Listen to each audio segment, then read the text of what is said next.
Everyone, मैं अनुराग शुक्ला। हम लोग आज नंबर सिस्टम के लास्ट सेक्शन में पहुंच गए हैं। ये लास्ट क्लास है नंबर सिस्टम की मिक्सलेनियस की। मिक्सलेनियस क्वेश्चन में हम लोग बहुत अच्छे से क्वेश्चन पढ़ेंगे। पहले आपको कुछ नॉर्मल से क्वेश्चन जो पेपर में पूछे जा रहे हैं वो वार्म अप के तरीके करवा देते हैं ना, मतलब आप थोड़ा फ्लो में आ जाए, फिर अच्छे क्वेश्चन हम लोग करेंगे। देखिए, सबसे पहले क्वेश्चन मिलता है, ये क्वेश्चन आया हुआ है पेपर में कि यदि एक संख्या 335 को 5a7 में जोड़ा जाए, 5a7 में जोड़ा जाए तो प्राप्त संख्या 8b2 3 से डिविजिबल है, 3 से विभाज्य है, तो a का अधिकतम मान क्या हो सकता है। बोला गया यदि एक संख्या 335 को 5a7 में जोड़ा जाए तो प्राप्त संख्या 8b2, ये जो संख्या मिली है ये 3 से डिविजिबल है, तो a की मैक्सिमम वैल्यू पूछी गई है। ऑप्शंस आपको दिए गए थे 8, 2, 1 और 4, ये 4 ऑप्शन दिए गए थे। देखिए, इसको करने के 2 तरीके हैं। पहली बात तो ऑप्शन से आप उठा सकते हैं, बहुत ही आसानी से हो जाएगा। अगर ऑप्शन आप चेक करिए, 8 रखिए पहले, यहाँ पे 8 रखने पे 8 8 16 2 18, वो डिविजिबल है, 3 से डिविजिबल। हमें ये नंबर 3 से डिविजिबल चाहिए ना, तो ये नंबर 3 से डिविजिबल है, तो ये पॉसिबल है। 2 रख के देखिए, 8 2 10 2 12, ये भी पॉसिबल है। ये रखिए 8 1 9 2 11, ये नहीं पॉसिबल है नंबर। 4 रख के देखिए, 8 4 12 2 14, ये भी पॉसिबल नहीं। केवल 2 पॉसिबिलिटी बची, 8 और 2, दोनों आप रख के चेक कर सकते हैं। मन करे ऐसे ही चेक कर सकते हैं। कैसे? 7 5 12, 2 यहाँ पे लिखा, 1 बचा हुआ है, 3 1 4 हो गया। अब 4 में क्या जोड़ें कि 8 आ जाए? 4 जोड़ सकते हैं, यानी a की वैल्यू क्या हो सकती है? 4 हो सकती है। और 2 लाने के लिए यहाँ अगर 4 में क्या जोड़ें कि 2 आ जाए, 4 में क्या जोड़े कि 2 आ जाए, तो यहाँ पे 8 जोड़ सकते हैं।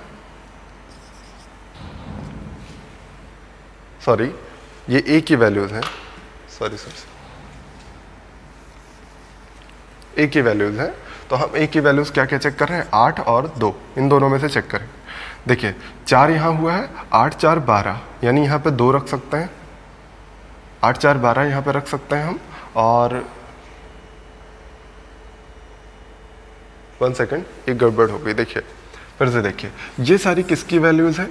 a की वैल्यूज है, हमने b की जगह पे रखती है। फिर से देखिए, 7 5 12, 2 रखा यहाँ पे, 1 रिमाइंडर आया, 3 1 4 हो गया, तो 8 4 12। देखिए, ये a की वैल्यू है ना, ये उठा के यहाँ पे रखिए, तो 8 4 12 हो गया, यहाँ पे 2 आ जाएगा। अगर 5 3 8 1 9, यहाँ पे 9 होना चाहिए था। फिर से समझिए इस चीज़ को, 7 5 12 हो गया, यहाँ पे 2 आया, 1 रिमाइंडर बचा, यहाँ पे 3 हो गया, 3 में 1 जोड़ा 4 हो गया। a की वैल्यू मान लीजिए हम 8 रखते हैं, तो 8 4 12 होगा, यहाँ पे 1 रिमाइंडर आएगा, 5 3 8, यहाँ पे तो 9 होना चाहिए था, फिर रिमाइंडर भी तो इधर जोड़ना चाहिए था, इसलिए ये भी नहीं पॉसिबल। आप डायरेक्टली कह सकते हैं हमारा आंसर एक ही है, एक ही ऑप्शन पॉसिबल है, 2। अच्छा, और बाकी भी चेक कर लीजिए, चूंकि हमने गलती से b पे चेक कर लिया था, तो इसको a पे चेक करना है हमें, ठीक है। अब 1 को चेक करिए, 1 को यहाँ पे a की जगह रखिएगा तो 4 1 5 हो जाएगा, यानी यहाँ पे 5 रख सकते हैं आप। अब चेक कर लीजिए, 8 5 13 2 15, यानी 1 पॉसिबल है, 2 भी पॉसिबल हो गए, 1 भी पॉसिबल। अब 4 को आप चेक कर लीजिए इसी तरह, तो 4 और 4 8, यहाँ पे आप 8 रख दीजिए।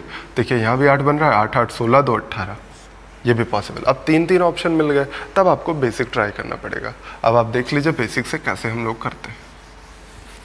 देखिए, सबसे पहले हम पॉसिबिलिटीज़ एक एक की चेक करते हैं। b की पहले पॉसिबिलिटीज़ चेक कर लेते हैं। b कैसे चेक करना है? क्योंकि हमें पता है कि ये नंबर जो है वो 3 से डिविजिबल है। 3 से डिविजिबिलिटी के लिए कौन कौन सा नंबर रख सकते हैं? देखिए, 8 2 10 में 9 तो पूरी तरह डिविजिबल है। मैंने डिविजिबिलिटी रूल में बताया है कि आप 3 से डिवाइड करके जो रिमाइंडर बचे वही लिखा करिए। तो 8 2 10 में 9 पूरी तरह डिविजिबल है, 1 बचा, यानी यहाँ कितना बचा है? 1 + b। अब ये नंबर हमें 3 से डिविजिबल चाहिए, तो उसके लिए b की कौन कौन सी वैल्यूज़ पॉसिबल हैं? देख लीजिए, 2 पॉसिबल है, 2 1 3, 5 पॉसिबल है, 5 1 6 और 7 8 पॉसिबल है, 8 1 9, 3 ही वैल्यूज़ पॉसिबल है। अब इन 3 वैल्यूज़ के लिए a की वैल्यूज़ निकाल डालिए फटाफट से। 7 5 12, 1 बचा है, 3 1 4, 4 में कितना जोड़े कि हमारा 2 आ जाए। यहाँ पे 4 में हमें 8 जोड़ना पड़ेगा, यहाँ पे 4 आ गया है, 4 में 8 जोड़ेंगे तो 8 4 12, तभी तो 2 मिलेगा। लेकिन फिर एक रिमाइंडर आएगा 5 3 8, एक 9 यहाँ होना चाहिए था, 8 ही है, यानी ये वैल्यू तो पॉसिबल ही नहीं। बी की ये वैल्यू नहीं पॉसिबल है। ऑप्शन ना याद करिएगा, ऑप्शन में ए की वैल्यूज दी गई हैं, बी की नहीं, ठीक है। अब 5 पे आते हैं, बी की 5 वैल्यू रखेंगे तो 4 में क्या जोड़ें ए की वैल्यू कि 5 हो जाए, 1 जोड़ सकते हैं, यानी यहाँ 5 होने पे यहाँ 1 हो सकता है। अब यहाँ 8 रख के देखते हैं, सॉरी यहाँ पे 8 रख के देखते हैं, यहाँ 4 हो गया है, 4 + 4 तभी तो यहाँ 8 मिलेगा, यहाँ पे 4 ऐड कर सकते हैं, यानी हमें ए की कितनी वैल्यूज़ मिली 2, और आपसे पूछा गया था मैक्सिमम वैल्यू, तो आपका आंसर क्या हो जाएगा 4 हो जाएगा। ठीक है, आसान सा क्वेश्चन होते हैं, बस थोड़ा सा आपको लॉजिक लगाना होता है। तो ये क्वेश्चन चूँकि पूछे गए इसलिए हम इसको आपको बता दिए हमने। अगला देखिएगा, एक क्वेश्चन दिया गया है, अभी लेटेस्ट एक पेपर में हमको मिला था इसलिए आपको हम ये करवा दे रहे हैं। देखिए लिखा गया है 9 और 900 तक, यानी 9 से 900 तक ऐसी कितनी संख्याएं हैं जो 11 से विभाजित करने पर शेषफल 0 देती, जो 11 से विभाजित करने पर शेषफल 0 देती हैं और 3 से विभाजित करने पर शेषफल एक प्राकृतिक संख्या। बोला गया 9 और 900 के बीच में ऐसी कितनी संख्याएं हैं जो 11 से विभाजित करने पर शेषफल 0 और 3 से विभाजित करने पर कोई एक प्राकृतिक संख्या शेषफल आती है। ठीक है, तो इसका मतलब केवल आपको घुमाया गया है। एग्जैक्टली अगर हम बोलें कि आपसे पूछा क्या गया है, तो पूछा ये गया है 11 से विभाजित करने पर शेषफल 0 मतलब क्या, डिविजिबल बाई 11, है ना, सीधी सी बात है। तो आपसे पूछा क्या गया है कि डिविजिबल बाई 11 होना चाहिए, डिविजिबल बाई 11, और क्या बोला गया है कि 3 से विभाजित करने पर एक प्राकृतिक संख्या, कोई भी प्राकृतिक संख्या रिमाइंडर है, यानी but not divisible by, not divisible by 3। यही इतना तो मतलब हुआ पूरा क्वेश्चन का। 9 से 900 तक ऐसी कितनी संख्याएं हैं जो 11 से विभाजित हैं पर 3 से नहीं, यही वाला कॉन्सेप्ट है। केवल क्वेश्चन इतना घुमा दिया गया कि 9 से 900 तक ऐसी कितनी संख्याएं हैं जो 11 से विभाजित करने पर शेषफल 0 देती हैं, जबकि 3 से विभाजित करने पर कोई प्राकृतिक संख्या शेषफल आती है। देखिए इतना बड़ा क्वेश्चन आपको घुमाने के लिए दिया गया। शॉर्ट फॉर्म में बोले तो डिविजिबिलिटी रूल में हमने पढ़ाया हुआ ये क्वेश्चन, सेम वही क्वेश्चन है। अच्छा अब बताइए, 9 से 900 तक बोला गया, 900 के बीच नहीं बोला गया, 9 से 900 तक बोला गया है, तो इसका मतलब 9 और 900 सब इंक्लूडेड है। तो क्या 9 11 से विभाजित है? बिल्कुल नहीं है, यानी आपको सोचना ही नहीं, ये आप समझ लीजिए कि 0 से 900 तक बोला गया है। ठीक है, 9 डिवाइड नहीं हो रहा है, यानी 9 के पहले कोई नंबर है ऐसा नहीं है जो 11 से डिविजिबल है। तो हमें क्या निकालना है, 11 से डिविजिबल संख्याएं, तो कितना हो जाएंगी, 900 को 11 से विभाजित करिए, 11 8 88 हो जाएगा, 20 11 1 11, यानी 81 संख्याएं ऐसी हैं जो 11 से डिविजिबल है 900 तक, है ना। लेकिन अब हमसे पूछा गया लेकिन 3 से विभाजित करने पर रिमाइंडर कुछ आ जाए, यानी ये डायरेक्टली आप कह सकते हैं डिविजिबल बाई 3 ना हो, ये तो पूछा गया है। आपके लिए आसान क्या है कि डिविजिबल बाई 3 निकालना या डिविजिबल बाई 3 नहीं निकालना। आसान है आपके लिए कि डिविजिबल बाई 3 निकाल के माइनस कर दीजिए पूरे नंबर में से। देखिए ऐसा होगा कि कहीं 11 मिला होगा, 22 मिला होगा, 33 मिला होगा, 44, ऐसे ही तो 11 के मल्टीपल मिले होंगे। आपसे कहा गया कि 3 से विभाजित ना हो ऐसे मल्टीपल ही तो हटाने हैं। अगर 3 से विभाजित करने पर रिमाइंडर चाहिए आपको, तो ये भी रिमाइंडर देगा 3 से विभाजित करने पर, ये भी, ये भी, ये भी, कोई प्राकृतिक संख्या रिमाइंडर आएगी ना। यानी हमें क्या करना था, यही एक नंबर यहाँ से हटा देना था। तो आसान ये है हटाना कि इतना ढेर सारा निकालना, आसान है आपको हटाना। तो ऐसा करिए कि हम निकाल लेते हैं 11 और 3 के मल्टीपल में जितनी संख्या आएंगी वही तो 3 से विभाजित होंगी। हमें 11 का मल्टीपल चाहिए था, हमने 11 के मल्टीपल टोटल 81 निकाल लिए। हमें क्या पता चला कि इनमें से हमको 3 से डिविजिबल नहीं चाहिए, 3 से डिविजिबल नहीं चाहिए, तो हम निकाल लेते हैं कि 900 तक ऐसी कितनी संख्याएं हैं जो 11 और 3 दोनों से डिविजिबल हैं। 11 और 3 दोनों से डिविजिबल मतलब क्या, 33 से डिविजिबल। 33 से डिविजिबल संख्याएं आप ट्राई करके देखिए, तो 3 से मन करे ऊपर नीचे कट कर दीजिए, बेहतर होगा। तो 11 हो जाएगा, ये 300 हो जाएगा, 11 दूना 22, 11 सत्ते 77, 27 संख्याएं ऐसी हैं 900 तक जो 3 और 11 दोनों से डिविजिबल हैं, और 81 संख्याएं जो 11 से डिविजिबल हैं। तो 11 से डिविजिबल संख्याओं में से दोनों से डिविजिबल संख्याएं घटा दें तो ये पता चल जाएगा कि केवल 11 से डिवाइड है लेकिन 3 से नहीं। ये वाली संख्याएं हमें पता चल जाएंगी, निकाल लीजिए फटाक से।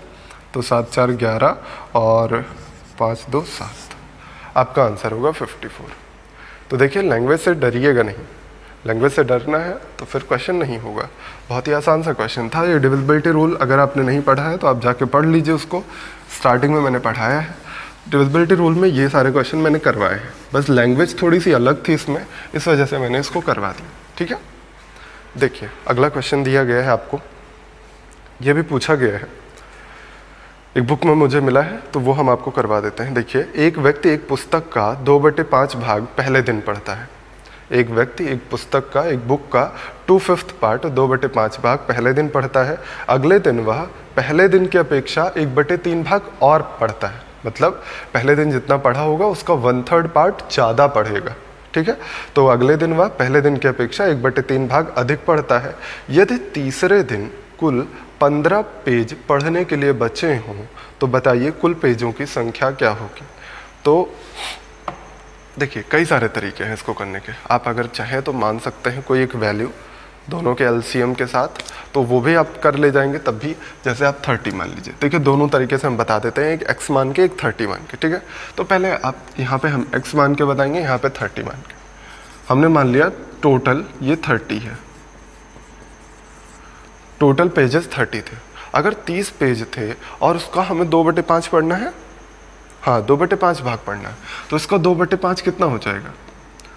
इसका 2/5 12 हो जाएगा ना। यानी पहले दिन उसने 12 पेजेस पढ़े, है ना। अब कह रहे हैं अगले दिन पहले दिन पढ़े हुए पेजेस का 1/3 भाग ज़्यादा पढ़ता है, तो इसका 1/3 कितना हो जाएगा? 4 ज़्यादा पढ़ेगा, यानी 12 पहले पढ़ चुका है, 4 और पढ़ेगा, यानी 16 पेजेस अगले दिन पढ़ा। इतना ही पढ़ा। अब हमें क्या पता चला कि दोनों दिन मिला के इसने टोटल कितने पेजेस पढ़े? 28 पेजेस। तो बचे कितने? 30 पेज टोटल पढ़ना था, 28 पेज पढ़ लिए, तो 2 पेज बचे हैं। जो 2 पेजेस बचे हैं उन्हीं की वैल्यू दी गई है, हमारे पास 15 पेज बचे हैं। जो 2 हम दिखा रहे हैं यहाँ पे वही दिया गया है, 15 पेज बचे हैं। हमसे पूछा गया टोटल कितने पेज थे, टोटल हमने कितना माना है? 30 माना है, 30 यूनिट माना है। तो 30 यहाँ करने के लिए 15 से गुणा करा दीजिए, तो 30 की वैल्यू कितनी आ जाएगी? 30 की वैल्यू हो जाएगी आपके पास, ये यूनिट माना है हमने, यहाँ पे पेजेस लिखिए, 15 पेजेस पढ़ते हैं। ठीक है, तो 30 की वैल्यू 15 से यहाँ गुणा करा दीजिए, 225 पेजेस। यानी टोटल का टोटल कितना पेजेस थे? 225 पेजेस। समझ में आई होगी बात। ऐसे ही आ जाइए x मान के आपको बता देते हैं। आपसे कहा गया पहले दिन x का 2/5 भाग पढ़ता है और दूसरे दिन जो पढ़ा है 2/5 इससे 1/3 भाग ज़्यादा है। यानी कि x का 2/5 तो पढ़ा ही है और इससे 1/3 भाग ज़्यादा, मतलब 4/3 होता है, पढ़ा होगा आपने। मतलब क्या करते हैं, x और x का 1/3 भाग, कहा है x का 1/3 भाग ज़्यादा पढ़ रहे हैं, यानी x तो पढ़ ही रहा था, x का 1/3 और पढ़ रहा है, यानी टोटल कितना हो जाएगा? 4/3x ना। यही तो किया है वहाँ पे, डायरेक्टली 4/3 कर दिया हमने। तो आपको पता चल गया टोटल कितने पेजेस पढ़े गए पेजेस की संख्या कितनी हो जाएगी? एलसीएम ले लीजिए, 3 दूना 6, 4 दूना 8, 14/15 आ जाएगा। इतने पेजेस उसने पढ़े अब तक। तो बचे हुए पेजेस कितने हैं? टोटल x पेज पढ़ना था, इतना पढ़ लिया, तो बचे कितने? x माइनस 14/15x, यानी कितना बचा? 1/15x। ये इतना तो बचा। और आपसे कहा गया बचे हुए पेजेस की संख्या कितनी है? 15 है, यानी इसी की वैल्यू आपको दी गई 15, तो x की वैल्यू कितनी आ जाएगी? आप जिस तरीके से प्रेफर करें उस तरीके से सॉल्व कर लीजिएगा। ठीक है, नोट करिए फटाक से।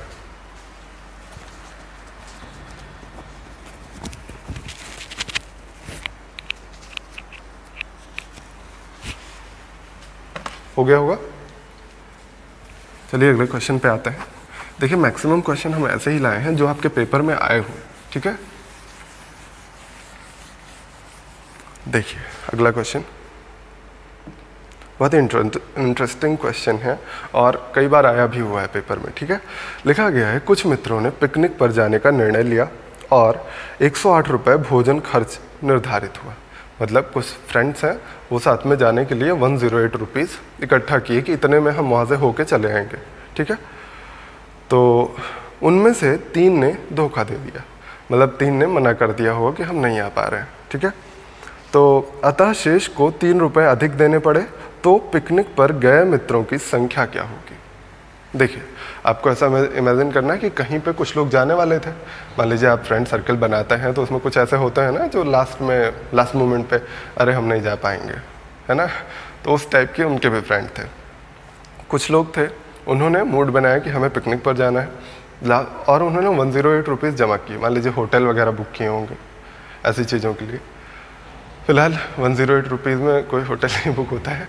मान लीजिए आप कंपनी गार्डन जा रहे थे, 108 रुपये इकट्ठा किए थे पकौड़े खाने के लिए, लेकिन फिर ऐसा हुआ कि 3 जने मना कर दिए, 3 लोग मना कर दिए। तो जो लोग बचे थे उन्होंने कहा नहीं पकौड़े में कमी नहीं होगी, 108 रुपये लगेंगे, हम लोग 3 रुपये ज़्यादा दे देंगे, वो ठीक है। तो उस तरह का है, ठीक है। तो आपको क्या निकालना है कि लास्ट में कितने लोग गए हैं। अच्छा आप हमेशा ट्राई किया करिए, ऐसी चीज़ों को माना करिए जो निकालना है क्वेश्चन में, क्योंकि आपको ऑप्शन भी मिलते हैं। देखिए ऑप्शन दिया गया था 9, 12, 15, 9, 12, 15 और 6, ये 4 ऑप्शन भी दिए गए थे आपको क्वेश्चन। तो ऑप्शन से बहुत ही आसानी हो जाती है, क्वाड्रेटिक नहीं बनता है, ठीक है।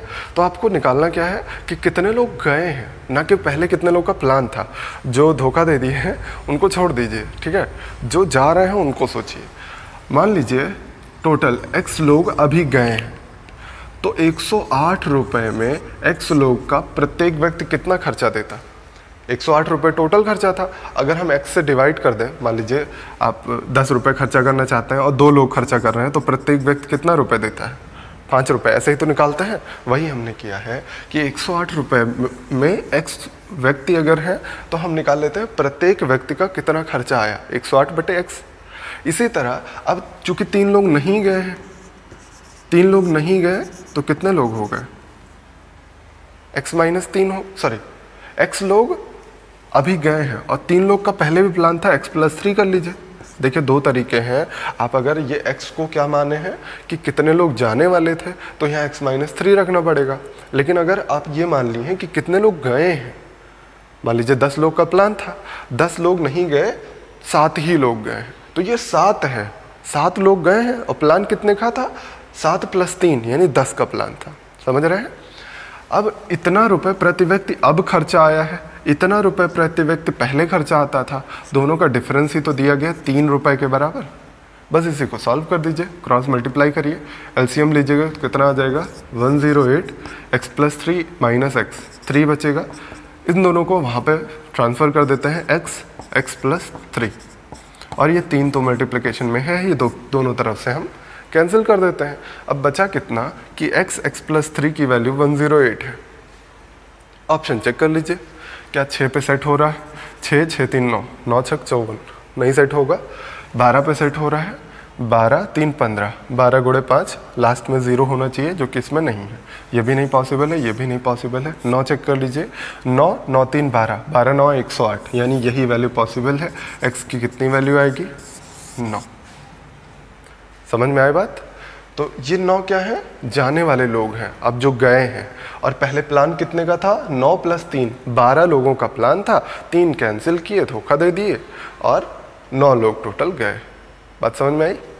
अगला क्वेश्चन करते हैं। देखिए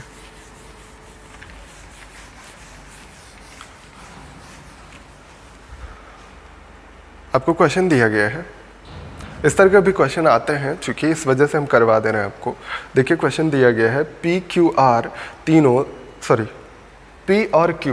P और Q 2 नंबर्स हैं, रिलेटिवली प्राइम है। लिखा गया P and Q are relatively prime numbers, ये लिखा गया। फिर लिखा गया and P + Q = 10, P + Q = 10। तो आपसे पूछा क्या जा रहा है, P और Q के कितने पेयर संभव हैं, how many pairs are possible of P and Q। ठीक है, P और Q के कितने पेयर संभव हैं, लेकिन कंडीशन क्या दी गई है, P और Q रिलेटिवली प्राइम नंबर्स हैं। रिलेटिवली प्राइम नंबर्स आपको याद होने चाहिए, क्या होते हैं कि दोनों नंबर्स में कोई भी HCF ना हो, 1 HCF हो, यानी कुछ भी कॉमन ना दिखे आपको। ठीक है, आपको याद होगा 1 और 4 भी होता है, ऐसे ही करके लिखते हैं ना, सॉरी 1 के साथ नहीं लिखा, बाकी कोई भी नंबर ले सकते हैं, 1 छोड़िए। तो एक बार हम रिमाइंड करा देते हैं, जैसे 5 और 4 ले लिया, ये रिलेटिवली प्राइम है जबकि ये प्राइम नहीं है। दोनों चीज़ें आप एग्जैक्टली याद रखिएगा कि आपको क्या दिया जाता है, रिलेटिवली प्राइम अगर दिया जाता है तो दोनों का प्राइम होने की शर्त नहीं है, केवल हमें एक चीज़ ध्यान रखना है कि इनका HCF 1 हो, कुछ भी कॉमन ना हो। क्लियर है बात? तो ऐसे ही इसको रख के चेक कर लीजिए और तुरंत आपको ऑप्शन में दिया गया था 0 1 2 3 ऐसे ही करके था, तो आप रख के चेक कर लीजिए। 1 9 ले सकते हैं, बिल्कुल ले सकते हैं। 2 और 8 ले सकते हैं, 2 8, ये रिलेटिवली प्राइम नहीं है इसलिए नहीं ले सकते। फिर 3 और 7 ले सकते हैं, बिल्कुल ले सकते हैं। 4 और 6 रिलेटिवली प्राइम नहीं है, नहीं ले सकते। 5 और 5 ये भी रिलेटिवली प्राइम नहीं है, दोनों में कॉमन हो रहा है ना, 1 ही कॉमन होना चाहिए मैक्सिमम। अब फिर इसी का पलट के आने लगेगी वैल्यू, 6 और 4 आएगी, फिर नहीं ले सकते हैं। फिर 7 और 3 आएगा। हमें केवल पेयर्स निकालने थे, तो पेयर्स कौन कौन से हो गए, एक पेयर ये हो गया, एक पेयर ये हो गया। केवल कितने पेयर्स आए, 2, यानी आपका आंसर होगा केवल 2 पेयर्स पॉसिबल। क्लियर है बात? चलिए और आगे बढ़ते हैं और क्वेश्चन देखते हैं। अब आते हैं कुछ अच्छे क्वेश्चंस की तरफ। ठीक है, तो इनको आप सॉल्व करने की कोशिश करिएगा। उम्मीद करते हैं पेन कॉपी लेके बैठे होंगे, आप सॉल्व करते होंगे ना साथ में। देखिए, n इज ग्रेटर देन 1545 लिखा गया, n इज ग्रेटर देन 1545 और n माइनस 6 13 का गुणज है, 13 का मल्टीपल है, 13 का गुणज है। तो n+7 मल्टीप्लाइड बाई n+20, तो n+7 मल्टीप्लाइड बाई n+20 को विभाजित करने वाला सबसे बड़ा नंबर क्या होगा, मतलब विभाजित करने वाली सबसे बड़ी संख्या आपसे पूछी गई है। ऑप्शंस आपको दिए गए हैं 13, 26, 169 और 338, इतना ही दिया गया है।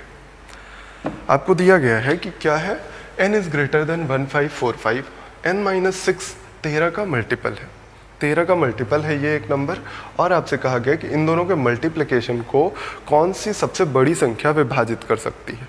तो आप चाहें तो कोई नंबर लेके भी चेक कर सकते हैं, आ जाएगा तब भी। अगर आप यहाँ पे n की वैल्यू ऐसी ले लीजिए कि 13 का कोई मल्टीपल आ जाए, यानी 19 ले लीजिए, आ जाएगा आपका।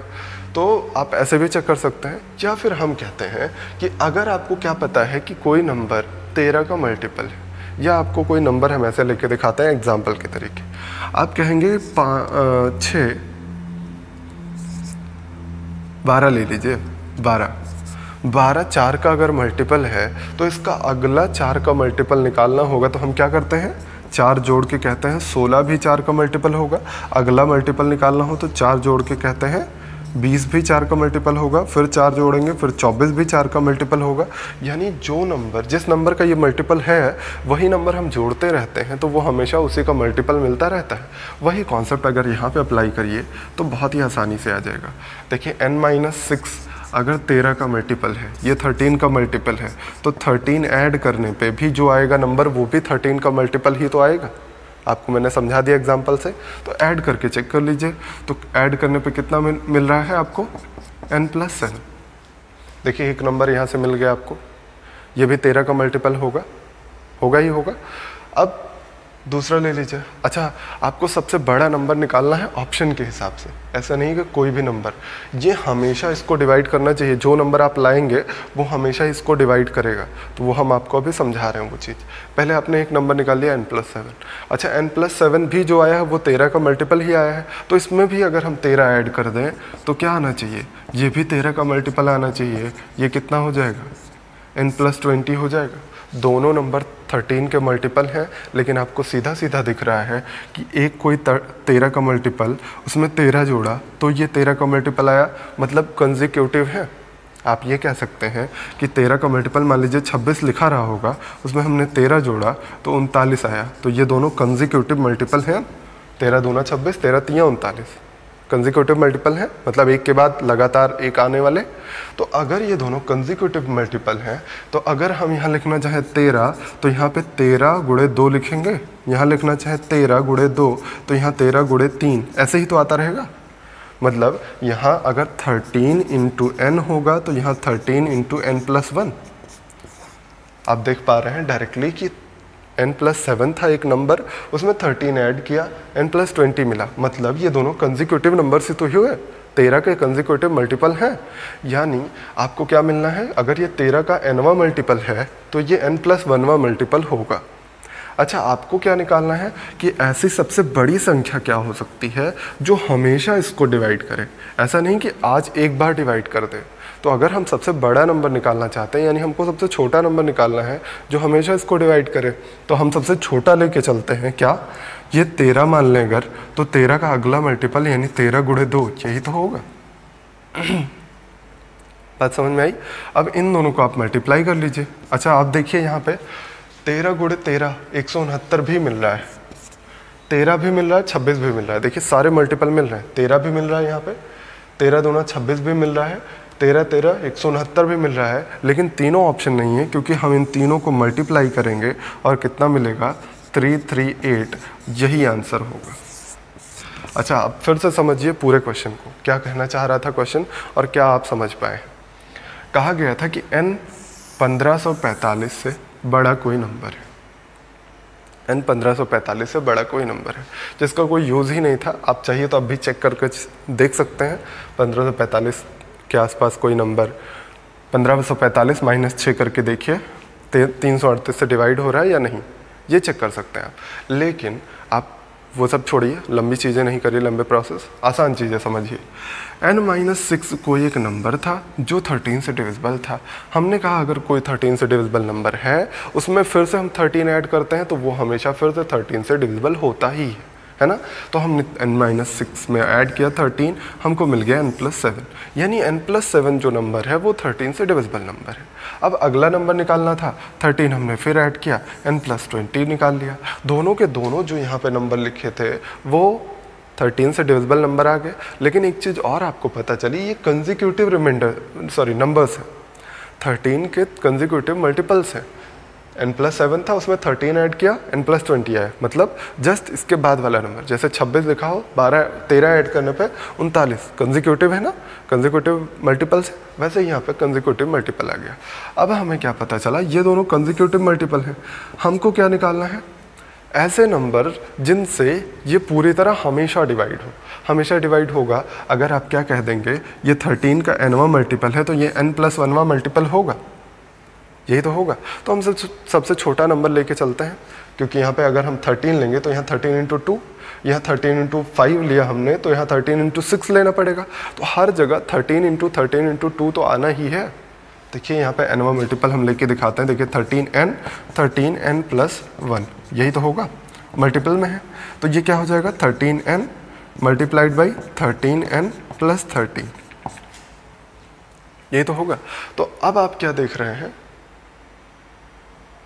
हाँ जस्ट अगला वाला है। अब इस 13 इंटू 13 को अंदर मल्टीप्लाई करेंगे तो 13 इंटू 13 n², ऐसा ही मिलेगा। और इसको 13 इंटू n यहाँ पर मल्टीप्लाई करेंगे, या आप कहिए 13 को हम पूरा कॉमन कर देते हैं। अगर आप 13 को कॉमन कर लीजिए पूरे में से तो क्या मिलने वाला है, यहाँ पे n, यहाँ पे 13 पूरा कॉमन हुआ है, यहाँ पे n+1 मिलने वाला है। ऐसे ही करके तो मिलेगा नंबर। तो आप कोई भी नंबर रख के चेक कर लीजिएगा तो आपको हमेशा वही सेम ही चीज़ मिलती नज़र आएगी। तो आप कोई भी सबसे छोटा नंबर चेक करते हैं जिससे हमेशा ये डिवाइड हो जाए। देखिए हमने क्या किया, n+7 को 13 ले लिया, पहला नंबर 13 होगा, 13 इंटू 2 होगा अगला नंबर, यही तो होगा। बस यही चीज़ सॉल्व कर दीजिए, 338 आया। आप अगला भी नंबर ले सकते हैं, 13 इंटू 2, 13 इंटू 3 भी ले सकते हैं, लेकिन ज़रूरी नहीं कि वो हर सबको डिवाइड करेगा। मान लीजिए कोई नंबर हमने 338 ले लिया, 338 को 13 इंटू 2 13 इंटू 3 डिवाइड करेंगे? नहीं करेंगे ना। तो इसलिए हम सबसे छोटा नंबर लेते हैं, लेकिन इनके हिसाब से सबसे बड़ा है। क्यों? क्योंकि ऑप्शन में 13 भी था, 26 भी था, 169 था, सबसे डिवाइड होता। लेकिन सबसे बड़ा कौन सा नंबर है? 338। उम्मीद करते हैं आप समझ पाए होंगे। तो इस चीज़ को बैठ के आराम से सुकून से सोचिएगा, बेहतर से समझ में आएगा आपको। चलिए आगे देखते हैं। ये सारे क्वेश्चन देखिए अच्छे क्वेश्चन हैं, तो आप डरिएगा नहीं इन क्वेश्चन से। इसलिए हम लास्ट में लेके आए हैं। ये स्पेशली उन लोगों के लिए है जो काबिल बनते हैं, स्पेशली जो लोग कहते हैं कि क्लासेस बहुत बेसिक से चल रही हैं, उनके लिए स्पेशल क्वेश्चन है ना। देखिए क्लासेस बेसिक से पढ़ाना ज़रूरी है, क्योंकि हो सकता है आपको जो चीज़ें आ रही हैं वो सबको ना आ रही हो ना। तो आप इन सब चीज़ों को मैनेज किया करिए। आप लोग अपनी परेशानियों को ज़्यादा बड़ा समझते हैं। कभी सोच के देखिए सर कितनी परेशानियाँ झेल रहे हैं, हम लोग कितनी परेशानियाँ झेल रहे हैं। तो जितना मिले उसमें जो कमियाँ रह जाएँ वो आप बताइए। बट ये गलत बात है कि बेसिक से चल रहा है इसलिए हम नहीं पढ़ेंगे इनसे। चलिए ठीक है, जैसा आप चाहिए। तो इसलिए हम आपके लिए अच्छे अच्छे क्वेश्चन लेके आए हैं। अगर ये सारे क्वेश्चन आप कर ले जा रहे हैं हमसे पहले, हमारे समझाने से पहले, तो अच्छी बात है। आप जैसा चाहिए वैसा करिए। और नहीं कर पा रहे हैं, अगर आपको टफ लग रहा है तो कोई बात नहीं, परेशान बिल्कुल मत होइए। 2 बार आप लगाएंगे, 3 बार लगाएंगे, आ जाएगा ये सारी चीज़ें टफ क्वेश्चन है, मेंस में आए हुए क्वेश्चन हैं या फिर कैट में आए हुए क्वेश्चन है, ठीक है, जो आने के चांसेस हैं मेंस में। फिर से देखिए अगला क्वेश्चन हम लेके आए हैं आपके लिए। ये भी मेंस में आया हुआ क्वेश्चन है। लिखा गया है एक सबसे छोटी संख्या a है, एक सबसे छोटी नेचुरल नंबर a है। ऐसा नेचुरल नंबर है, इसके बारे में आगे लिखा गया है, जिसे 7 से गुणा करने पर प्राप्त संख्या का प्रत्येक अंक 4 हो जाता है। a एक सबसे छोटी प्राकृतिक संख्या है जिसमें 7 से गुणा करने पर, 7 से मल्टीप्लाई करने पर प्राप्त संख्या का प्रत्येक अंक 4 है। सबसे छोटी संख्या है, ये भी याद रखिएगा। फिर लिखा गया है यदि a के अंकों का योगफल b है, a के अंकों का योगफल b है, तो b की पावर 92 का इकाई का अंक क्या होगा। अब देखिए इसको हम सॉल्व करते हैं। कहा गया है एक ऐसा नंबर है जिसमें 7 से गुणा करने पर कोई एक नंबर यहाँ पे मिलता है जिसके सभी डिजिट 4 है ना। तो अब किसी नंबर में मल्टीप्लाई करने पर 7 से यहाँ पे कोई नंबर आ रहा है तो फ्रैक्शन और पॉइंट तो आएगा नहीं, है ना। फ्रैक्शन और पॉइंट नहीं पॉसिबल है। तो आप क्या कहेंगे, 7 से डिविजिबल कोई नंबर यहाँ होना चाहिए जिसके सभी अंक 4 होने चाहिए, और सबसे छोटा नंबर हमको लेना है। याद करिए आपने लिखा हुआ है किसी एक संख्या को 6 बार लिखा जाए अगर, तो वो क्या होती है, हमेशा 7, 11, 13, 37 सारा लिखा हुआ है, इन सब से विभाजित होती है। लिखा हुआ है, आपने पढ़े भी होंगे आप। तो अगर हम 4 को 6 बार लिख दें, अच्छा इसके कई सारे रूल हैं। एक और रूल पढ़ा होगा 7 से डिविजिबिलिटी का, कि 3 3 का पेयर बना लीजिए, इन दोनों का अंतर अगर 0 या 7 का मल्टीपल हो जाए तो भी वो 7 से डिविजिबल होता है। तो दोनों का दोनों आप लगा सकते हैं, आपकी मर्जी, ठीक है। तो आप देखिए यही एक सबसे छोटा नंबर पॉसिबल है जो पूरे सभी संख्याएं, सभी नंबर इसमें 4 हो और ऑल ओवर नंबर 7 से डिविजिबल हो। समझ में आ रही बात, ये क्लियर है। अब a की वैल्यू हमको निकालनी है अगर, तो हम क्या कहेंगे कि इस पूरे संख्या को जिसके सभी अंक 4 हैं, इसको 7 से डिवाइड कर लीजिए। यहाँ से ऐसे डिवाइड चला जाएगा, 7 से डिवाइड करिए, 7 छक 42, 7 तियाँ 21, 7 चौक 28, 64, 7 9 63, 7 दूना 14, ये आ जाएगा पूरा नंबर। आपका नंबर ये मिल गया a। कहा गया है b जो संख्या है ये a के अंकों के योगफल के बराबर है, तो इनके अंकों का योगफल b हो जाएगा। b की वैल्यू क्या आ जाएगी, 6 3 9 4 15, 9 4 13 सॉरी 15, 9 2 11 सॉरी 24 आएगा। ऐड कर लिए 9 2 11 और 15 3 18, 8 से 14 24, ठीक है। b की वैल्यू आ गई 24। अब आपसे कहा गया लास्ट में b की पावर 92 यानी 24 की पावर 92। कहा गया है 24 की पावर 92 यानी b की पावर 92 के इकाई का अंक क्या होगा। इकाई का अंक आपसे पूछा गया, ये तो निकालना बहुत ही आसान है। आपको पढ़ाया गया है 4 की पावर वाली संख्या है, 4 की पावर वाली आसानी से समझाई गई थी संख्या है। या फिर आप इकाई का अंक निकाल रहे हैं तो आप क्या करते हैं, डायरेक्टली इनको डिवाइड कर लेते हैं 4 से डिवाइड करिए, पूरी तरह डिविजिबल है, यानी आपको क्या करना पड़ेगा 4 की पावर 4 सॉल्व करना पड़ेगा। यूनिट डिजिट हमने आपको पढ़ाया है, अगर आपने नहीं पढ़ा है तो पीछे जाकर देख लीजिए। 4 की पावर 4 क्या आएगा, यूनिट डिजिट 6 आएगा, यही तो आएगा। चेक कर लीजिए, आपको समझ में आया होगा। बहुत ही आसान सी चीज़ थी, बस आप क्लिक कर जाए आपके माइंड में। तो एक कोई नंबर था, 7 से गुणा करने पर उसके सभी अंक 4 आने चाहिए थे। तो हमने कहा कि आपको पढ़ाया हुआ है हमने कि कोई एक डिजिट लीजिए, उसको 6 बार लिखिए, तो वो हमेशा 7, 11, 13, 37, 1001 सबसे डिविजिबल होती है। तो ये नंबर ले लिया हमने।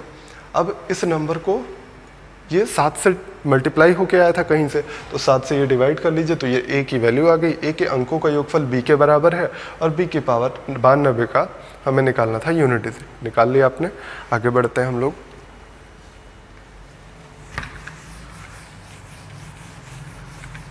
ये क्वेश्चन बहुत कम पूछे जाते हैं, बट आपको आने चाहिए, आपके दिमाग खुलता है इन सब चीज़ों से, ठीक है। एक और क्वेश्चन है, बहुत ही आसान सा है, बट चूंकि लैंग्वेज थोड़ी घुमा देते हैं इस वजह से आप कंफ्यूज होते हैं। क्वेश्चन में लिखा गया है कि यदि n equal to M square और n equal to P cube, n equal to M square और n equal to P cube दोनों लिखा गया है। फिर लिखा गया है और n m p सभी नेचुरल नंबर्स हों। सभी के सभी नेचुरल नंबर हैं। n m p क्या है, प्राकृतिक संख्याएं यानी नेचुरल नंबर्स हैं।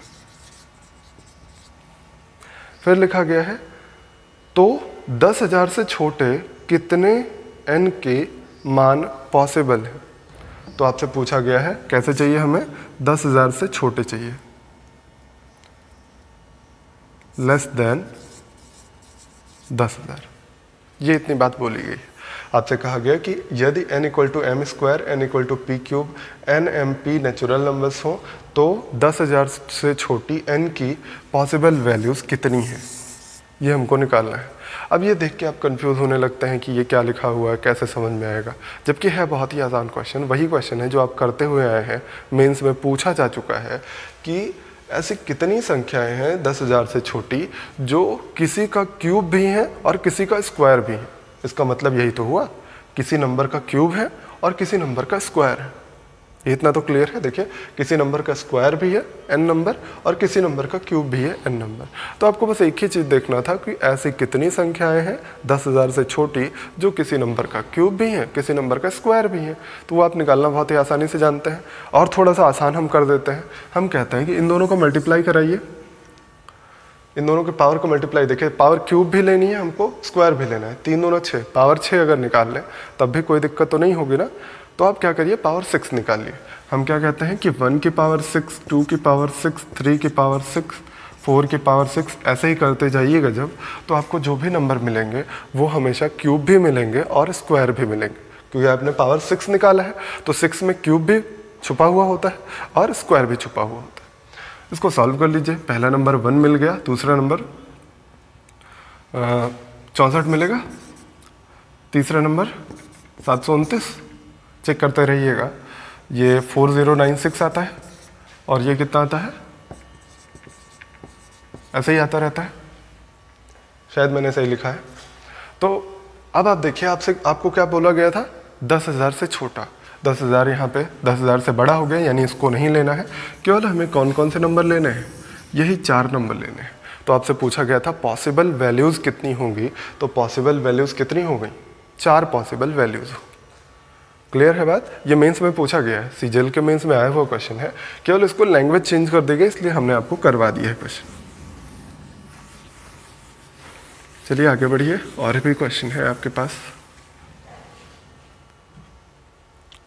देखिए, अगला बहुत ही बढ़िया क्वेश्चन है, कैट में पूछा गया है और अभी रिसेंटली आपके किसी पेपर में, दिशा के पेपर में पूछा गया था। तो आप इसको भी कर लीजिए। देखिए, लिखा गया है कि ऐसे कितने समद्विबाहु त्रिभुज पॉसिबल हैं, ऐसे कितने आइसोसेलेस ट्रायंगल्स पॉसिबल हैं जिनकी 2 भुजाओं का योगफल 12 होगा। ठीक है, आपसे पूछा गया 2 भुजाओं का योगफल 12 रखना है और आपको पूछा गया आइसोसेलेस ट्रायंगल। आइसोसेलेस मतलब समद्विबाहु त्रिभुज, ध्यान रखिएगा। 2 भुजाओं का योगफल, आप मान लीजिए 3 भुजाएं हैं ABC, तो हम कहते हैं 2 भुजाओं का योगफल 12 है। पहले आप बेसिक्स जानिए कि कोई भी ट्रायंगल पॉसिबल कब होता है। आपको पढ़ाया गया होगा कि मान लीजिए बी नंबर निकालना है आपको, तो बी भुजा जो होती है वो हमेशा बड़ी होनी चाहिए a माइनस बी से और छोटी होनी चाहिए a प्लस बी से। किसी भी ट्रायंगल को पॉसिबल यानी फॉर्म हो सकता है तभी फॉर्म हो सकता है जब उसकी कोई भी भुजा ले लीजिए, कोई एक भुजा बाकी दोनों भुजाओं के योगफल से छोटी हो और उनके अंतर से बड़ी हो। तो हम एक ही चीज़ चेक करेंगे कि योगफल से छोटी हो, उसी से ही आपका काम चल जाएगा, ये नहीं निकालना होगा। ठीक है, यहीं से आप पॉसिबिलिटी चेक कर लेते हैं। मतलब आपको ये पॉसिबिलिटी याद होनी चाहिए। अच्छा, ये याद रखिएगा, इक्वल नहीं हो सकता, ये केवल ग्रेटर हो सकता है, इक्वल कभी नहीं हो सकता। ठीक है, अब चलिए हम पॉसिबिलिटीज चेक करते हैं। देखिए, पहली बात तो आपको क्या रखना है, दो भुजाओं को इक्वल रखना है। आइसोसेलेस ट्रायंगल बोला गया, समद्विबाहु त्रिभुज बोला गया, तो हम ए और सी को इक्वल रखते चलते हैं। इक्वल रखने की जितनी पॉसिबिलिटीज़ हैं पहले वो चेक कर लेते हैं। पॉसिबिलिटीज़ कौन कौन सी है, 6 रख सकते हैं, 6 रख सकते हैं। अब 6 के साथ कितनी पॉसिबिलिटीज़ हैं, हमने दोनों इक्वल रख लिया, कोई दिक्कत नहीं होगी। 6 रखने के बाद कितनी पॉसिबिलिटीज़ हैं वो हम चेक कर लेते हैं। इस कंडीशन को फॉलो करते हुए, इस कंडीशन को हमेशा फॉलो करना है, किसी भी दो भुजाओं का योगफल तीसरी भुजा से बड़ा होना ही चाहिए किसी भी कंडीशन। ठीक है, कोई भी दो भुजा होगी। तो अगर हम यहाँ पे 1 रखें तो बताइए पॉसिबल है, बिल्कुल पॉसिबल है। देखिए 6 एक साथ 6 से बड़ा आ रहा है, 6 एक साथ 6 से बड़ा, 6 6 12 1 से बड़ा। अच्छा, एक और जल्दी करने का तरीका होता है कि सबसे छोटी भुजाओं का योगफल बड़ी भुजा से अगर बड़ा हो गया तो वो सेटिस्फाई हो जाता है ज़्यादातर केसेस में। ठीक है, तो जो छोटी भुजाएं हैं जैसे ये और ये हमने ऐड किया, ये तीसरे से बड़ा हो गया तो बाकी चेक करने की ज़रूरत नहीं। ठीक है, तो ये दोनों, ये पॉसिबिलिटी सही है। अगला लेते हैं 6 6 2, ये पॉसिबल है। 6 6 2 भी पॉसिबल है, बिल्कुल पॉसिबल है। देखिए 6 2 8, 6 से बड़ा आ रहा है, यानी ये तीसरे संख्या से दोनों का योगफल बड़ा हो गया, ये भी पॉसिबिलिटी है। ऐसे ही 6 6 3 ले लीजिएगा, ये भी पॉसिबल है। देखिए 6 3 9, इससे बड़ा है। 6 6 4, ये बात तो समझ में आ रही है ना कि केवल हम छोटे वाले को चेक कर रहे हैं, बड़े वाले को नहीं चेक कर रहे हैं। ठीक है, तो ये भी पॉसिबिलिटी है। ऐसे ही कहाँ तक पॉसिबिलिटी हो सकती है, इनफाइनाइट तक नहीं हो सकती है, यही तो आपको समझना है। केवल 6 6 11 तक हम जा सकते हैं बस।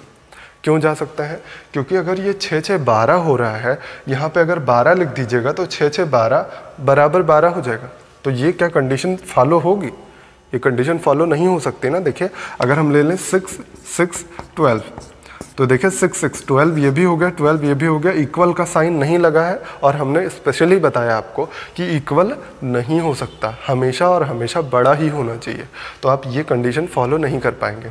और कहीं यहाँ पे 13 ले लिया तब तो एकदम पॉसिबल ही नहीं है कि 6 6 12 हो रहा है, ये 13 हो गया तो ये छोटा हो जा रहा है, जबकि कंडीशन बड़ा होना चाहिए, तो ये पॉसिबल नहीं है। यानी केवल कौन सी पॉसिबिलिटी है, 6 6 1 2 6 6 11 तक। ये बात समझ में आई। अब अगली तरफ बढ़ता है।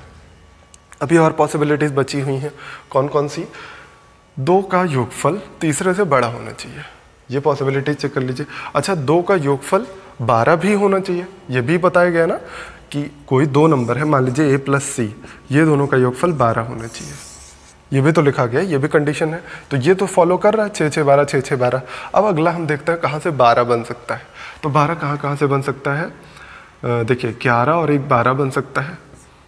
और फिर कहाँ बन सकता है, 10 2 12, 9 3 12, 8 4 12 और 7 5 12, 6 6 12, 6 6 हो चुका है, पूरा कंडीशन ही फॉलो हो चुकी है। अब आ जाइए अगर कि 7 5 12 हो गया, 6 हो गया, 5 7, वही कंडीशंस फिर से बनने लगेंगी, तो बस इतनी ही कंडीशन बनेंगी। वही कंडीशन फिर से रिपीट होने लग रही ना, तो यही कंडीशन केवल पॉसिबल है। अब इनमें देख लीजिए कौन कौन सी वैल्यू पॉसिबल है। पहली बात तो आपको याद रखना है, क्या बोला गया, आइसोसेलेस ट्रायंगल है, समद्विबाहु त्रिभुज है। अगर ये 2 भुजाएं हैं तो इन्हीं में से कोई एक नंबर यहाँ पे रखना पड़ेगा। 2 भुजाएं हो चुकी हैं, तीसरी भुजा जो होगी या तो इसके इक्वल होनी चाहिए, तभी तो आइसोसेलेस यानी समद्विबाहु त्रिभुज बनेगा। अब चेक कर लीजिए, यहाँ पे 1 रखिए, 1 रखने पे क्या पॉसिबल वैल्यू हो सकती है, यहाँ पे 1 रखिए, देखिए 1 + 1 2, 11 से छोटी है वैल्यू, ये कंडीशन नहीं फॉलो हो रही, वायलेट हो रही है, यानी कि ये पॉसिबल नहीं है। तो 11 रख के चेक कर लीजिए, 11 तो पॉसिबल है ना आराम से, 11 1 12, 11 से बड़ा नंबर है, 11 1 12, तो इसलिए ये कंडीशन फॉलो हो रही, तो कोई दिक्कत ही नहीं है। अब अगले पे आ जाइए। अगले पे भी आप ऐसे ही सेम रख के चेक करिए। यहाँ पे अगर 2 रखिएगा तो क्या ये 2 फॉलो हो रहा है? बिल्कुल नहीं हो रहा है, एकदम क्लियर सा दिख रहा होगा 2 2 4 10 से ग्रेटर नहीं है, लेसर है। तो आप क्या कहेंगे? दूसरी वैल्यू क्या है? 10 रख देते हैं हम लोग। इस बात का विशेष ध्यान रखिए, समद्विबाहु त्रिभुज है, कंफ्यूज मत होइएगा। तो समद्विबाहु त्रिभुज मतलब कोई 2 भुजाएं बराबर रखनी है, तो इसको और इसको हमने बराबर रख दिया, इस वजह से ये फॉलो हो गया। अब यहाँ पर रखिए, 3 रख सकते हैं, यहाँ पे 3 नहीं रख सकते हैं क्योंकि 3 3 6 होगा, जबकि यहाँ पे हमें 9 लेना है। तो आपको क्या लेना पड़ेगा? यहाँ पे 9 लेना पड़ेगा। ऐसे ही अगला आ जाइए, 8 4 के साथ 4 ले सकते हैं? बिल्कुल नहीं ले सकते। देखिए 4 4 8 हो रहा है, 8 के इक्वल, जबकि हमें क्या लेना होता है? इक्वल नहीं लेना होता है, ग्रेटर लेना होता है। तो यहाँ भी 8 रखिए, यहाँ पे 5 सेटिस्फाई हो रहा है, बिल्कुल आराम से हो जा रहा है। देखिए 5 + 5 10, 7 से ग्रेटर हो जा रहा है। अच्छा, एक और पॉसिबिलिटी है इसमें, ये भी देख लीजिए। 7 5 लिखा था, यहाँ 7 रखिएगा तब भी तो सेटिस्फाई हो जा रहा है। यानी टोटल पॉसिबिलिटीज़ क्या हो रही हैं कि ये भी सारी पॉसिबिलिटीज़ हैं और ये भी सारी। यहाँ से कितनी पॉसिबिलिटीज़ आई हैं आपके पास? 11 पॉसिबिलिटी। देखिए 1 2 11 पॉसिबिलिटी, और यहाँ पे 1 2 3 4 5 6 पॉसिबिलिटी यहाँ से। तो टोटल कितनी? 17 पॉसिबिलिटीज़ आपके पास है। बात समझ में आई है आपको?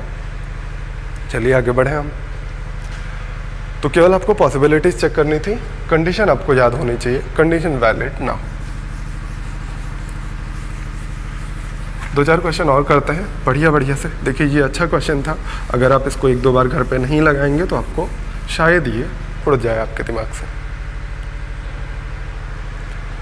चलिए एक और क्वेश्चन लेते हैं, बहुत ही बढ़िया सा। ये भी आपके रिसेंट पेपर में आया था, लेकिन ये कैट का क्वेश्चन है, ठीक है। लिखा गया है एक त्रिभुज का परिमाप 15 सेंटीमीटर है। परिमाप पेरीमीटर एक ट्रायंगल का 15 सेंटीमीटर है। इसकी भुजाएं पूर्णांक में हैं, तो ऐसे कितने त्रिभुज संभव हैं? इसकी भुजाएं पूर्णांक में हैं, तो ऐसे कितने त्रिभुज संभव हैं? लेकिन आपको ये कंडीशन दी गई है कि क्या होना चाहिए? a + b यानी तीनों साइड्स का सम हमें क्या लेना पड़ेगा? 15 लेना पड़ेगा। ये बात दी गई, ठीक है।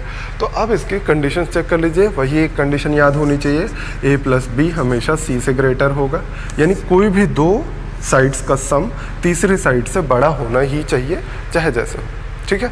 तो अब चेक कर लीजिए, एक हम शुरू करते हैं 1 से, ठीक है। तो 1 से लेके देखिए, 1 के साथ हम कौन सा नंबर ले सकते हैं? अच्छा, यहाँ पे कोई भी कंडीशन नहीं दी गई है, आप आइसोसेलेस लीजिए या फिर कोई भी ट्रायंगल ले लीजिए, कोई फ़र्क नहीं पड़ता है, ठीक है। रख के देखिए वैल्यूज़। 1 लिया, क्या यहाँ 2 और 3 ले सकते हैं? नहीं ले सकते हैं, कोई भी वैल्यू ऐसी नहीं ले सकता है, क्योंकि 2 और 3, 2 और 1 3 होगा, 3 के बराबर नहीं हो सकता। अच्छा, 4 ले सकते हैं, 2 और 1 3 होगा, 4 से छोटा हो जाएगा, यानी छोटी वैल्यू नहीं ले सकते आप। तो आप क्या ले सकते हैं? 2 7 1 7 7 ले सकते हैं। क्या इसके अलावा कोई वैल्यू पॉसिबल है? आप कोई भी वैल्यू चेक कर लीजिए, 1 7 7 के अलावा 1 के साथ कोई वैल्यू पॉसिबल नहीं है। चेक कर लीजिएगा आप घर पे, ठीक है। अब आते हैं 2 पे। 2 के साथ कौन कौन सी वैल्यूज़ पॉसिबल है? 4 2 6 ऐसे चेक करके देखिए। 4 और 2 क्या पॉसिबल है? 2 2 4 हो जाएगा। 3 पॉसिबल है, 3 2 5 होगा, 4 2 7 होगा। और पॉसिबल वैल्यूज़ कहाँ पे आएंगी? 4 2 6 6 ये पॉसिबल है।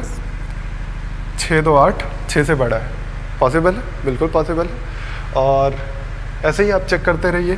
3 के साथ कौन सी वैल्यू पॉसिबल है?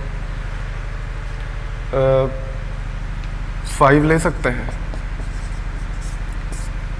5 5 10, 5 3 8 बड़ा है, ये भी पॉसिबल है वैल्यू। ऐसे ही कोई भी वैल्यू आप चेक करके 3 4 5 सब पे हम चेक करते रहते हैं, ठीक है। 5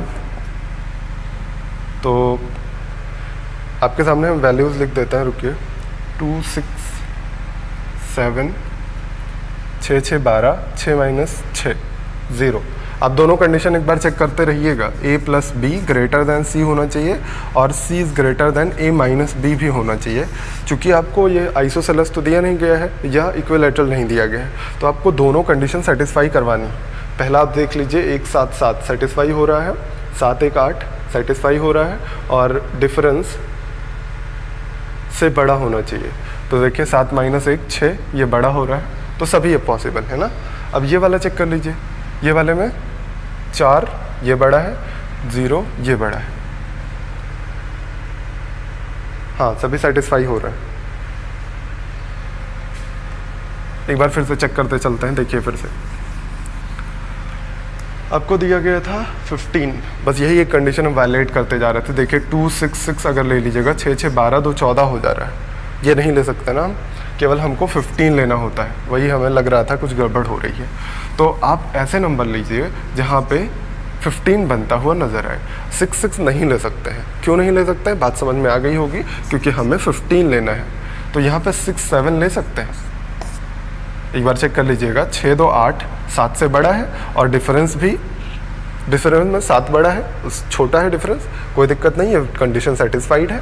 अब ये ध्यान रखिएगा, ये हम ध्यान नहीं दिए, इस वजह से गलत हो रहा था। 3 के साथ कौन कौन सा ले सकते हैं, क्या 3 के साथ 6 और 7 ले सकते हैं? 6 3 9 हो रहा है और 7 6 13 बिल्कुल हो रहा है, सभी सेटिस्फाइड है ना। 7 3 10, 3 के साथ भी 6 और 7 ले सकते हैं, और क्या ले सकते हैं 3 के साथ 7 6 13 3, ये देखिए ये कंडीशन वैलिड हो रही है, ये भी मत लीजिए। तो अब क्या लेंगे आप, 7 ले लीजिए, 7 7 14 3, सॉरी ज़्यादा हो गया। अब कौन सा नंबर ले सकते हैं, 6 6 12, 6 6 ले लें, सेटिस्फाइड है। 6 3 9 बिल्कुल सेटिस्फाइड है। देखिए ऐसे ही सोचते हुए आपको चलना पड़ेगा, इस वाली कंडीशन को विशेष ध्यान रखते हुए कि हमें टोटल एडिशन 15 चाहिए, है ना। 15 एडिशन के लिए देखिए कौन कौन से नंबर पॉसिबल हैं। 3 5 7 भी पॉसिबल है, बिल्कुल है, और 4 4 7 भी पॉसिबल है, 4 5 6 पॉसिबल है, और कौन सी वैल्यू पॉसिबल है, 555। देखिए इनके अलावा कोई वैल्यू पॉसिबल नहीं है। ये आप जब भी बैठेंगे सोचने तो यही सोचना पड़ेगा, क्यों, क्योंकि हमें ये कंडीशन भी फॉलो करनी, हम पहले ध्यान नहीं दे रहे थे, इस वजह से गलत हो रहा था। तो देखिए 4 4 8 7 15 देखिए फॉलो कर रहा है, और इसके अलावा कोई पॉसिबल वैल्यूज़ हो ही नहीं सकती। अगर आप चाहिए तीनों को इक्वल रखना है, मतलब इक्विलेटरल ट्रायंगल अगर आप चाहते हैं, तब तो आप बहुत आसानी से बाई 3 कर देंगे, 5 5 5 हो रहा है और ये सॉल्व हो जाएगा, है ना। लेकिन इक्विलेटरल के अलावा कोई भी नंबर लेना चाहें, मान लीजिए इसमें आप लेना चाहें आइसोसेलेस, आइसोसेलेस केवल 2 ही पॉसिबल है, ये और ये, सॉरी 3 पॉसिबल है। आइसोसेलेस 3 पॉसिबल है, एक इक्विलेटरल पॉसिबल है, बाकी उसके अलावा केवल 3 वैल्यूज़ पॉसिबल हैं जो इस ट्रायंगल को सेटिस्फाई करेंगे। इसी एक कंडीशन को याद रखना है आपको, और दूसरी कंडीशन जो क्वेश्चन में दी गई है, इन दोनों के मैचअप इनको मिक्स करके आप क्वेश्चन का आंसर निकाल सकते हैं। ये अच्छे लेवल का क्वेश्चन है, आप 1 2 बार सॉल्व करेंगे तभी आएगा, क्योंकि अभी रिसेंट पेपर में एक पूछा गया था, इस वजह से हमने इसको बता दिया। ठीक है, चलिए 1 2 क्वेश्चन और देखते हैं हम। देखिए एक बहुत ही बढ़िया क्वेश्चन है, बहुत ही अच्छा क्वेश्चन। एक दिया गया है आपको, एक पूर्ण वर्ग संख्या में 96 जोड़ा जाता है तो वह संख्या पूर्ण वर्ग बन जाती। मतलब कोई एक नंबर है, स्क्वायर नंबर एक्स स्क्वायर, इसमें 96 को ऐड करने पे जो एक नंबर इससे बनेगा वो भी एक स्क्वायर नंबर है। समझ पाए? तो लिखा गया है कि एक पूर्ण वर्ग संख्या में 96 जोड़ा जाता है तो एक पूर्ण वर्ग संख्या प्राप्त होती है। तो ऐसे कितने पेयर्स संभव हैं, ऐसे कितने पेयर पॉसिबल हैं, ये आपको निकालना है। बहुत ही आसान क्वेश्चन है, लेकिन अच्छा क्वेश्चन है जो कि आप सोचने को मजबूर करता है आपको। तो आप ऐसे अब वैल्यू पुट करके तो चेक नहीं कर सकते। कोई ऐसी पूर्ण वर्ग संख्या लीजिए जिसमें 96 जोड़ने पे भी पूर्ण वर्ग संख्या, बहुत ही मेहनत हो जाएगी। तो आसान तरीका क्या है कि एक्स स्क्वायर को इधर ले जाइए तो क्या मिलेगा आपको, Y square minus X square equal to 96। अब ये a माइनस भी a प्लस भी बना सकते हैं, बिल्कुल बना सकते हैं, दोनों लिख लीजिए आप। अब ये क्या मिला कि 2 नंबर्स हैं जिनका मल्टीप्लिकेशन 96 होना चाहिए। तो ऐसी कितनी पॉसिबिलिटीज़ हैं वही आप चेक कर डालिए। एक तो 1 गुणे 96 हो जाएगा, 1 इंटू 96। देखिए पॉजिटिव वैल्यूज़ बड़ी होंगी इसलिए हम उल्टा लिख रहे हैं। देखिए 96 इंटू 1। अगर आप इसको 96 लीजिएगा, इसको 1, तो नेगेटिव में आंसर आएंगे ना, तो इसलिए बड़ी वैल्यू पहले लिख रहा है। फिर 48 दूना 96 मिल जाएगा, और उसके बाद यहाँ पे अगर 3 रखना चाहिए तो 3 3 और 3 दूना 6, ये भी मिलेगा, और 4 से भी कटेगा, फिर 5 6 भी जाएगा, देखिए 6 6 36, और इसके अलावा कोई पॉसिबिलिटी 8 भी जब बनेगा, 8 दूना 16, 9 10, बस इसके अलावा कोई पॉसिबिलिटी नहीं है। बस उसके बाद फिर 12 आएगा, 12 तो हम पहले ही लिख चुके हैं। टोटल पॉसिबिलिटीज़ आपके पास कितनी बनी, 1 2 3 4 5 6, आप तुरंत आंसर टिक करके 6 आगे बढ़ जाते हैं, लेकिन नहीं करना है। क्यों नहीं करना है? क्योंकि ये एक पॉसिबिलिटी गलत है। अगर आप लिखिए y प्लस एक्स की वैल्यू 96 है और y माइनस एक्स की वैल्यू 1 है, और आप क्या कहेंगे, इन दोनों को ऐड कर दें। ऐड करेंगे 2y की वैल्यू कितनी आएगी 97, y की वैल्यू कितनी आ जाएगी 2 8 16। क्या ये पूर्ण वर्ग संख्या होगी? क्या ये होल स्क्वायर नंबर होगा पॉइंट में? नहीं पॉसिबल है। इस वजह से एक पॉसिबिलिटी ख़त्म हो गई कि 1 और 96 नहीं पॉसिबल है। ये क्यों नहीं पॉसिबल हुआ? क्योंकि इसमें एक ऑड नंबर आ गया है ना। अगर कोई भी ऑड नंबर आ जाएगा, एक इवन नंबर होगा, तो उसकी वजह से जो भी नंबर आप फॉर्म करेंगे एक्स और वाई के, वो हमेशा पॉइंट में आते हैं, है ना। तो इस वजह से एक ऑड नंबर की वजह से इसको हमने कैंसिल किया। बाकी में कहीं ऑड है नहीं, इसलिए सोचना ही नहीं। केवल एक जगह ये नहीं पॉसिबल हो सकती है, बाकी तो सब पॉसिबल है। आप चेक करके देख लीजिए। अच्छा, ये वाला देखिए, अब यहाँ पे भी ऑड नंबर आया, ये पॉसिबल है? बिल्कुल नहीं है। ऑड नंबर अगर कहीं पे भी आ गया और एक इवन एक ऑड, तो कभी भी पॉसिबल नहीं है वो वैल्यू कि पॉइंट में ना आए, मतलब फुल वैल्यू आ जाए। देखिए इन दोनों को भी ऐड कर दीजिए, कितना आ जाएगा 35/2। 35/2 फिर से फ्रैक्शनल वैल्यू बनाएगा, यानी आप क्या कह सकते हैं कि ये भी वैल्यू पॉसिबल नहीं है 32/3। और किसी में ऑड नंबर मिल रहा है? नहीं मिल रहा है। कोई भी उठा के चेक कर लीजिए, अब तो सब सेटिस्फाई करेंगे। इन दोनों का एडिशन 20/2 यानी 10 आ जाएगा। एक्स की वैल्यू, वाई की वैल्यू, सब फ्रैक्शन में नहीं आनी चाहिए वैल्यू, बाकी तो सब सेटिस्फाई करेंगे ही, क्योंकि हमने तरीके से सॉल्व किया हुआ है। बात समझ में आ रही? केवल आपको ये बात समझ में आनी चाहिए हमने इन दोनों को कैंसिल कैसे किया, क्योंकि हम x प्लस वाई की वैल्यू 96, x माइनस वाई की वैल्यू 1 रख के चेक किए, और आपको पॉइंट में आंसर मिला। और पॉइंट का मल्टीप्लिकेशन कभी भी एक स्क्वायर नंबर ऐसे डायरेक्टली मिल ही नहीं सकता। पहली बात, अगर पॉइंट में आ गया तो स्क्वायर नंबर नहीं होगा। फिर भी स्क्वायर नंबर जो पॉसिबिलिटी भी थी कि इन दोनों का स्क्वायर का, सॉरी, किसी के स्क्वायर में, पॉइंट के स्क्वायर में 96 ऐड करने में पॉइंट का स्क्वायर कहाँ से आएगा, है ना। तो ये पॉसिबिलिटी नहीं है। पॉइंट में नहीं लाना है एक्स और वाई की वैल्यूज़ को, तो पॉइंट में नहीं है, यानी एक पूर्णांक हो। अच्छा, लिखा भी गया था शायद क्वेश्चन में, क्या लिखा गया था कि हाँ, जब एक पूर्ण वर्ग संख्या 96 में जोड़ा जाता है तो एक पूर्ण वर्ग संख्या प्राप्त होती है। तो इसके दोनों संख्याओं के कितने पेयर संभव है यदि दोनों संख्याएं इंटीजर हैं, पूर्णांक।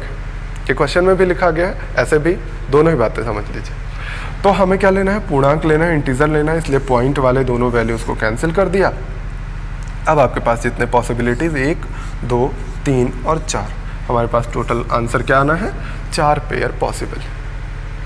समझ में आ रही होगी बात? मुझे लगता है आसान सी चीज़ें हैं, बस आपको बस एक बार सामने से गुजर जानी चाहिए। इस वजह से, चूँकि सामने से गुजरी नहीं है, इस वजह से शायद थोड़ी दिक्कत हो रही है। ठीक, तो अभी की क्लास मुझे लगता है इतना ही रखते हैं, और आज आपका नंबर सिस्टम का पूरी तरह से टॉपिक फिनिश हो गया है। मैंने आपसे बोला भी था कि आप क्वेश्चन सेंड कर सकते हैं जो हमने ना पढ़ाया हो, जो टॉपिक हम छोड़ दिए हो या कोई टाइप छोड़ दिए हो। आपने नहीं सेंड किया, इसका मतलब हमें लग रहा है हमने कंप्लीट पढ़ा दिया है, लेकिन अभी आपको एलसीएम, एचसीएफ, सिंप्लीफिकेशन, बहुत सारी चीज़ें पढ़ानी बाकी है। नंबर सिस्टम में यहीं तक रखते हैं। नंबर सिस्टम आज ख़त्म हो रहा है, और अब हम लोग कल से, यानी नेक्स्ट क्लास से, अगले क्लास में हम लोग क्या पढ़ने वाले हैं? सिंप्लीफिकेशन। सिंप्लीफिकेशन में आपको कई सारी चीज़ें हम एक साथ कवर करके दिखाएंगे। आपको डेसिमल नंबर्स के बारे में बताएंगे, रिकरिंग नंबर्स के बारे में बताएंगे। जो बार वाले नंबर्स पढ़ते हैं आप, बार वाले क्वेश्चन हम करवाएंगे। चूँकि सिंप्लीफिकेशन बहुत अच्छे लेवल का पूछा जा रहा है पेपर में, तो वो सारे क्वेश्चन हम आपको करवाएंगे। ठीक है, तो अब अपनों का ख्याल रखिए, अपना ख्याल रखिए, और खूब अच्छे से पढ़ाई करते रहिए। ठीक है, चलिए आज के लिए इतना ही रखते हैं। Thank you very much.